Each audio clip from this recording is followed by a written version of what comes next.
Pessoal, boa tarde. Hoje a gente vai dar início à nossa aula 3. Essa aula é uma espécie de revisão da aula passada.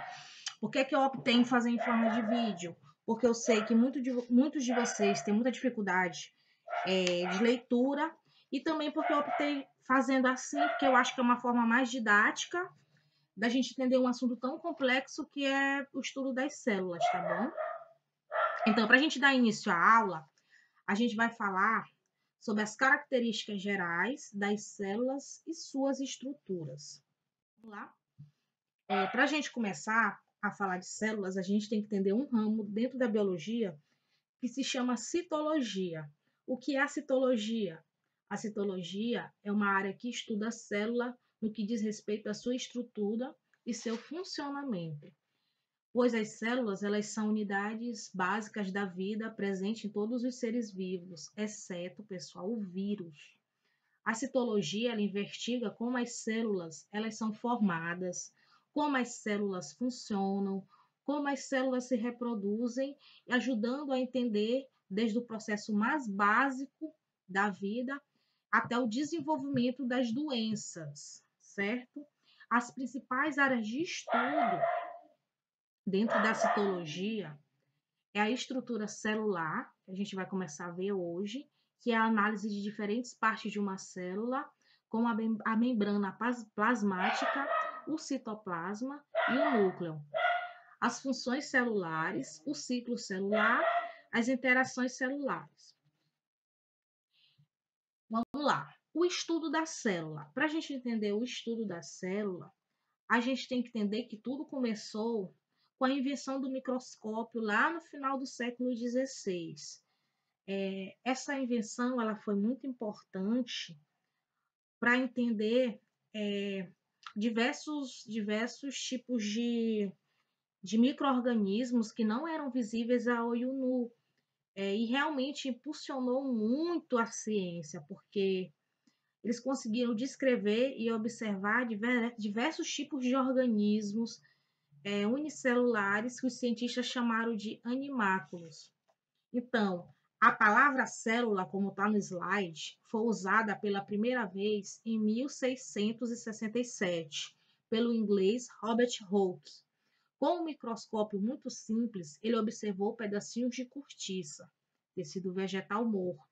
O Hooke percebeu que a cortiça ela era formada por inúmeros compartimentos vazios, e esses compartimentos ele deu o nome de célula, palavra diminutiva do latim de cella, que significa cavidade.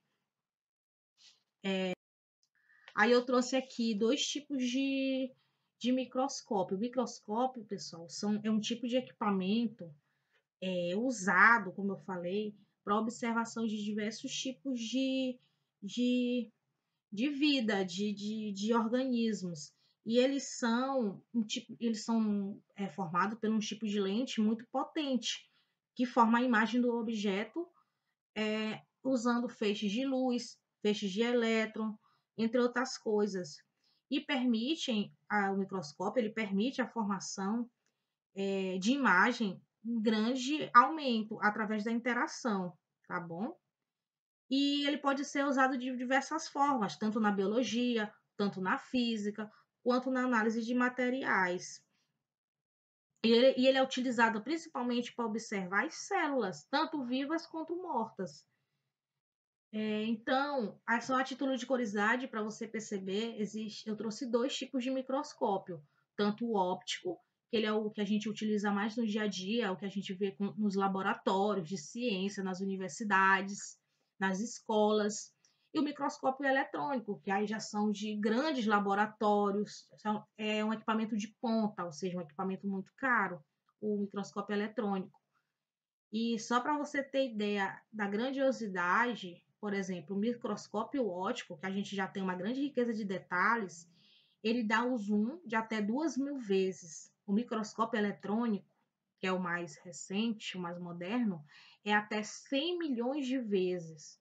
Ou seja, é um grau de detalhe muito grande. O que esses equipamentos eles podem trazer. Aí eu trouxe dois tipos de imagem. tanto do microscópio eletrônico quanto do óptico.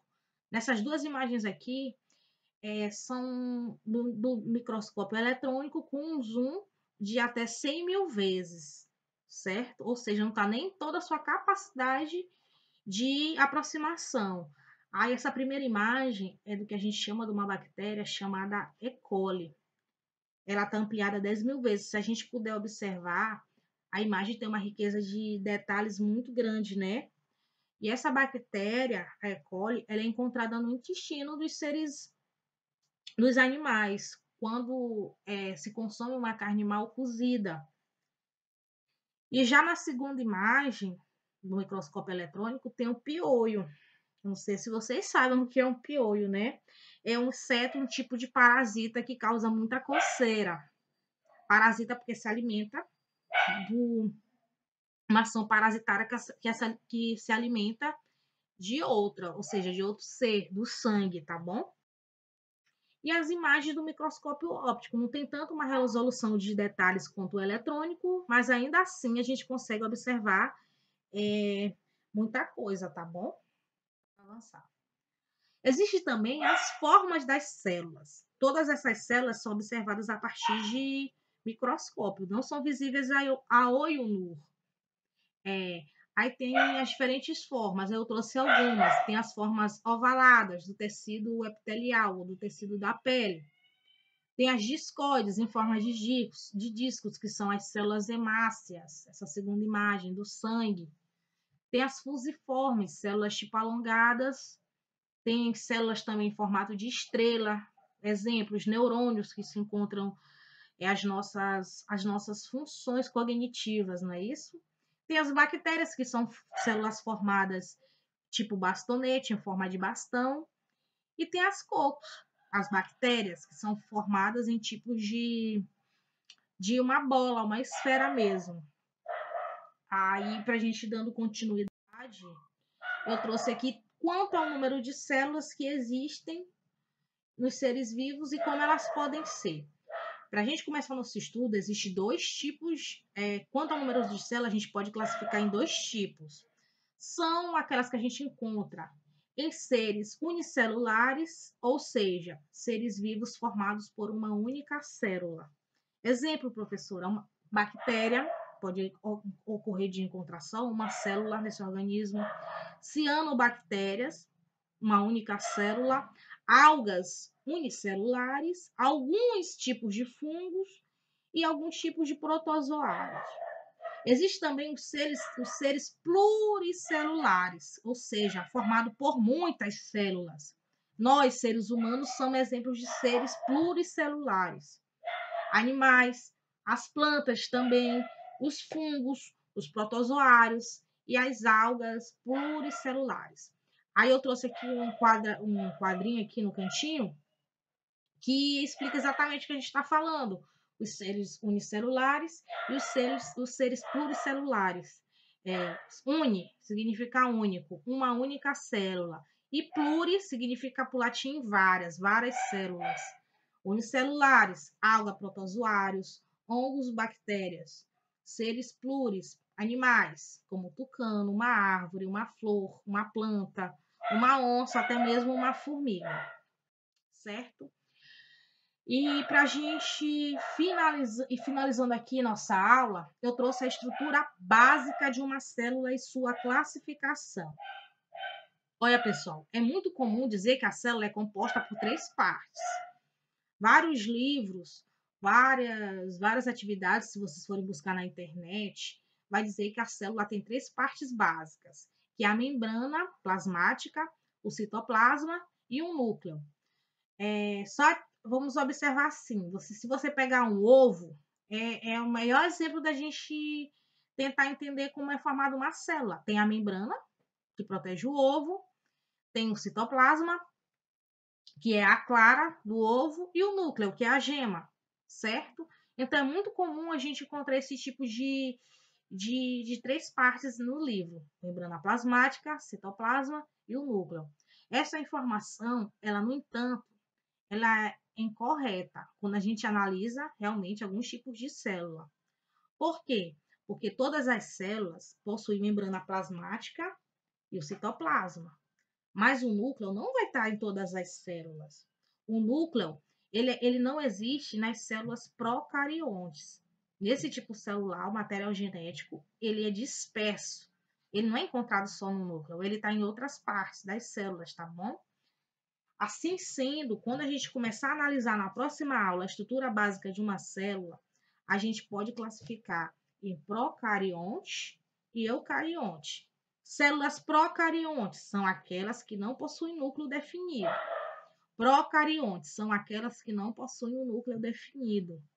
E as células eucarionte apresentam um núcleo delimitado, envolto, possuindo, portanto, uma proteção do seu material genético. Para a gente finalizar o vídeo, como vimos uma célula, ela obrigatoriamente, não necessariamente, possui uma membrana plasmática, um citoplasma e um material genético, que pode ou não estar em um núcleo definido dentro dessa estrutura.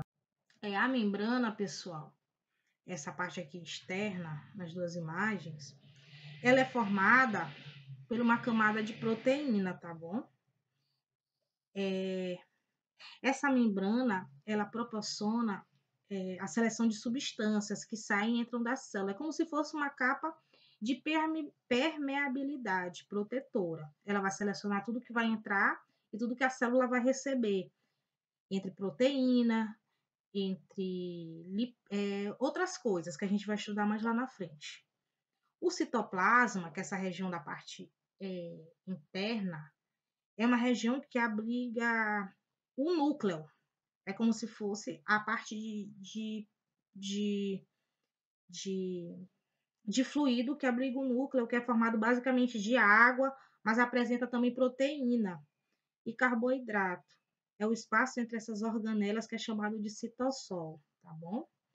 E o núcleo, ele é presente apenas nas células o quê, pessoal? Eucariontes. O núcleo é presente apenas nas células eucariontes. Então, esses tipos de célula a gente vai encontrar a membrana plasmática, o citoplasma e o núcleo. Ela é bem completinha, tá bom? E elas apresentam, o núcleo apresenta uns pequenos poros que garantem o fluxo de substância que entram e que saem, que contém informação genética daquele organismo, daquele tipo de célula. Vocês sabiam, um título de curiosidade, que o nosso corpo humano tem 70 trilhões de células? 70 trilhões de células, gente, é uma coisa assim inacreditável. É por isso que a gente fala que nós somos seres pluricelulares. Por isso que eu peguei o exemplo do ovo. Se a gente for pegar essas células eucariontes, que elas são bem completinhas, a gente até pode achar que é como se fosse um ovo mesmo. Tem a membrana, que é a casca, como se fosse a casca, o citoplasma, que é como se fosse a clara do ovo, e o núcleo, que é como se fosse a gema. Esse eu acho assim o melhor exemplo para explicar. É uma célula, como se fosse vista a olho nu, ou vista de um microscópio, desculpa. E é isso, a gente vai finalizar por aqui. Isso aqui foi só um esboço, um breve resumo para a gente entender. E na próxima aula a gente avança, tá bom?